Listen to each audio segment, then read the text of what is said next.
Kebijakan yang membatasi penjualan tabung LPG 3 kg menuai polemik. Pasalnya, hanya pangkalan resmi Pertamina yang boleh menjual tabung tersebut. Warung atau pengecer tidak diperkenankan menjual LPG ke konsumen secara langsung.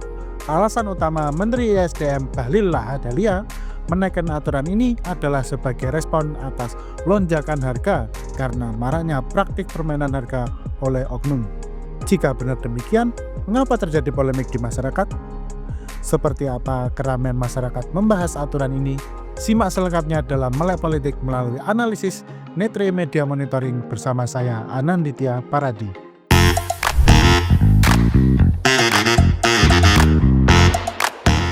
Sebelum lanjut, jangan lupa untuk subscribe channel Netre, like video ini, dan juga sebarkan videonya ke semua media sosial yang kamu punya. Dari pantauan media massa daring Netre selama periode 29 Januari hingga 5 Februari 2025 dengan kata kunci 3 kg dan gas, ditemukan sebanyak 2.583 artikel dari 230 portal berita. Pemberitaan mengenai pemberhentian distribusi LPG ke pengecer sudah muncul sejak 29 Februari lalu, kemudian diikuti dengan berita kelangkaan LPG. Jika dilihat dari grafik intensitas pemberitaan, puncak perbincangan terjadi di tanggal 4 Februari. Pada tanggal tersebut, Presiden Prabowo sudah memberi instruksi untuk mengembalikan LPG agar bisa dijual oleh para pengecer. Dari jajaran Top Board, nama Bahlil bersama kata Menteri dan ESDM menjadi kata yang paling menonjol. Hal ini mengindikasikan bahwa figur yang menetapkan kebijakan tersebut menjadi sorotan pemberitaan media massa. Terdapat berbagai macam sudut pemberitaan terkait Bahlil, seperti saat menegaskan bahwa pemerintah sedang memperbaiki tata kelola penyediaan LPG 3 kg. Bahlil melihat harga eceran di warung atau pengecer ada yang terlalu tinggi dan melebihi head atau tidak boleh naik lebih dari Rp6.000. Mendukung Bahlil, Pertamina Patraniaga pun menghimbau masyarakat untuk membeli LPG 3 kg langsung ke pangkalan resmi untuk mendapatkan harga jual yang sesuai dengan harga eceran tertinggi yang ditetapkan masing-masing pemerintah daerah.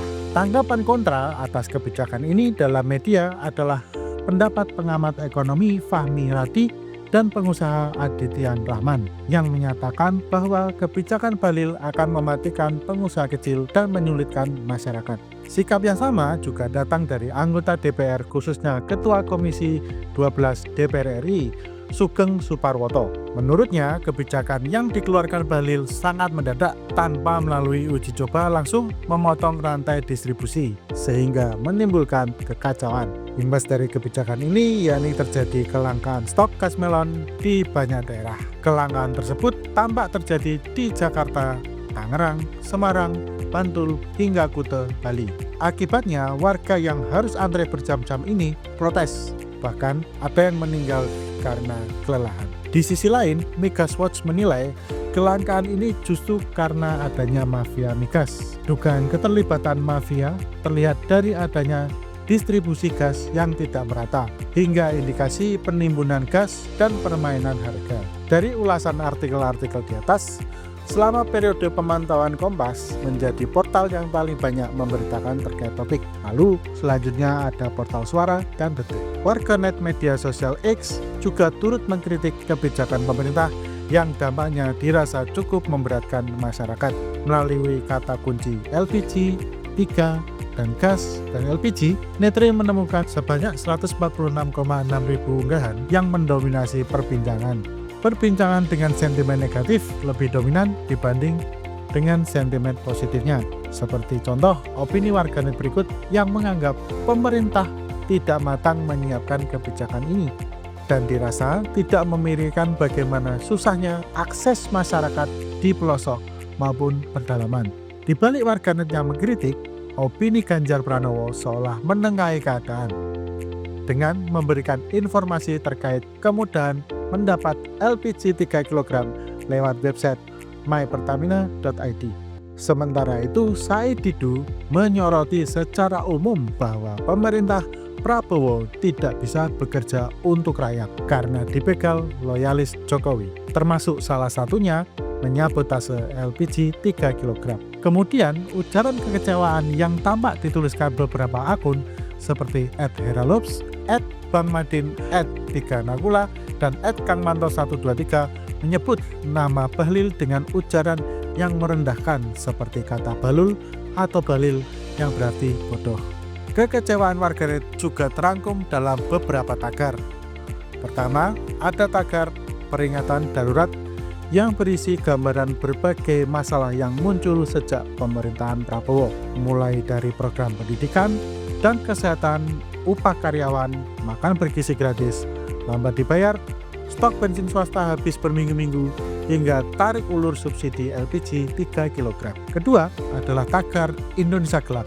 Tagar ini isinya masih sama dengan tagar peringatan darurat, yakni ungkapan-ungkapan warganet yang menjabarkan berbagai peristiwa yang terjadi di awal 100 hari kepemimpinan Prabowo. Berikut contoh unggahan dari akun Read Resistance yang mengcover tagar Indonesia Gelap.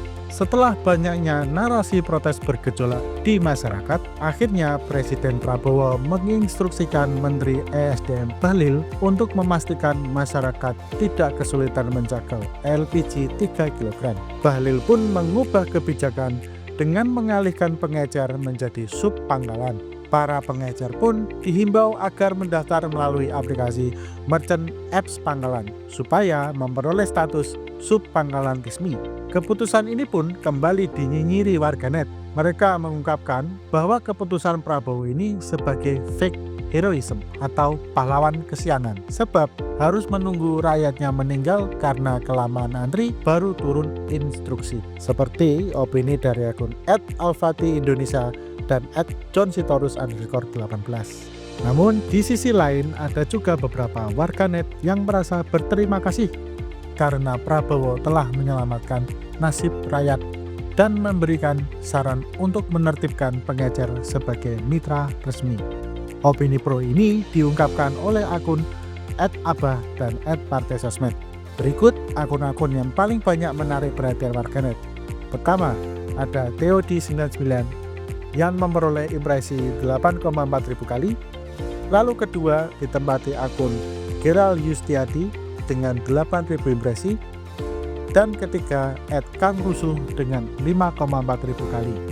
Unggahan dari akun-akun tersebut paling sering mendominasi perbincangan selama periode pemantauan seputar larangan penjualan LPG 3 kg ke pengecer. Polemik ini pun menegaskan pentingnya perencanaan yang matang supaya kebijakannya tidak menimbulkan kekacauan di masyarakat.